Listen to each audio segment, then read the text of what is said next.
Welcome back to the offensive line. This week we have another video for you about the nature of truth.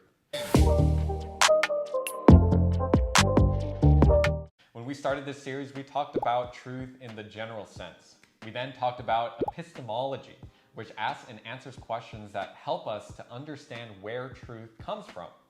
The answer to how we can know the truth is that it must come from God. It has to come from outside of the world that we are living in. The world is limited by space, time, and matter. And what does God, who is unlimited and outside of space, time, and matter, tell us? He tells us that Christianity is the truth. Jesus says in John 18:37 that everyone who is of the truth listens to his words. He also says that the truth will make you free. Now, it seems like something that we're just asking you to blindly believe in. But if you remember our videos on Christianity and logic and Christianity and science, we talked about this. You see, most people will separate faith and reason. Faith is following your heart, while reason is following your brain. But that's not at all what true faith is. That's just what Hollywood and romance novels like to tell us.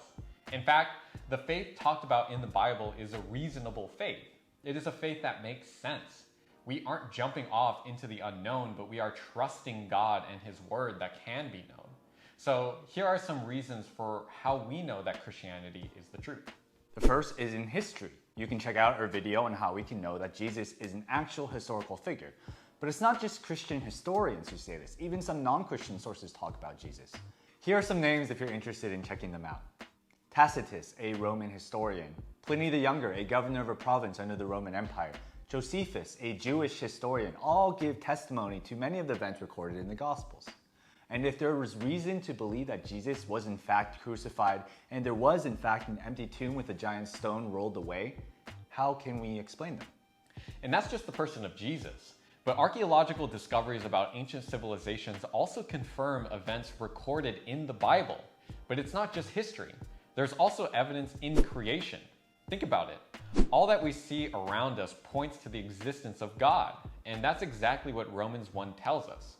Psalm 19 also talks about how all the heavens and the sky tell of the glory of God. There are so many examples in nature that point to the creativity of our God. For example, did you know that sea turtles are either male or female depending on the temperature of their developing eggs?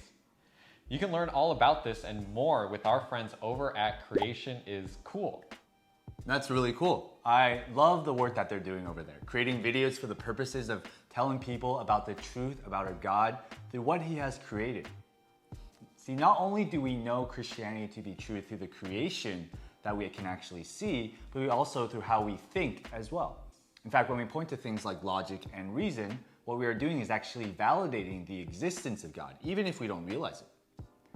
When we say things are logical, we are making a whole boatload of assumptions based upon universal laws, like laws of logic and laws of causality, laws of existence. You see, our world is an ordered one and not a chaotic one.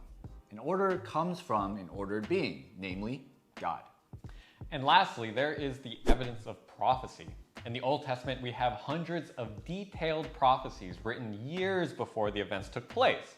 In Ezekiel 26, the prophet describes with great accuracy exactly how the city of Tyre will be destroyed. Daniel predicts the empires of Babylon, Persia, Greece, and Rome. How are we to explain these other than the supernatural? Over 70 prophecies are made just about Christ Himself, and every single one of them was fulfilled in His life. These are just some of the reasons we know that Christianity is the truth. We all each have our own personal reasons for why we believe that Christianity is true. The specific ways that brought me to the realization that His Word is without error were not necessarily the same ones for Josh. One of the biggest for me is that the Bible provides answers to all of my existential questions. How did I get here? Why is there evil and suffering in this world? What happens after I die? What's the point of life? No other religion or system of thinking can answer these questions. And even when they attempt to, none of the puzzle pieces fit together. There's too many logical inconsistencies. History, creation, prophecy, and even personal experience. When we investigate all of these things, then all of us here at the offensive line would have to say, along with Lee Strobel, author of The Case for Christ, in light of the convincing facts I had learned during my investigation, in the face of this overwhelming avalanche of evidence in the case for Christ, the great irony was this. It would require much more faith for me to maintain my atheism than to trust in Jesus of Nazareth. Well, that's it for today. Another video done, another question answered. Don't worry though, we still have more headed your way, including our final video on the series on truth. Leave us a comment down below to let us know that you're watching. Share with us your reason for believing in Christ, what it was. You can follow us on Facebook and Instagram. As always, you can like these videos and subscribe to our channel if you want more content like this. You can also give us suggestions of what other questions you would like us to answer. I think we've covered all the most common apologetics questions that we've gotten, but let us know if there's one we haven't done yet, and we'll be sure to answer. We're the offensive line, teaching you defense to prepare you for the best offense. And we'll see you next time. But archaeological discoveries about ancient... sorry, there's a lot of big words. Sorry, big words are not your forte.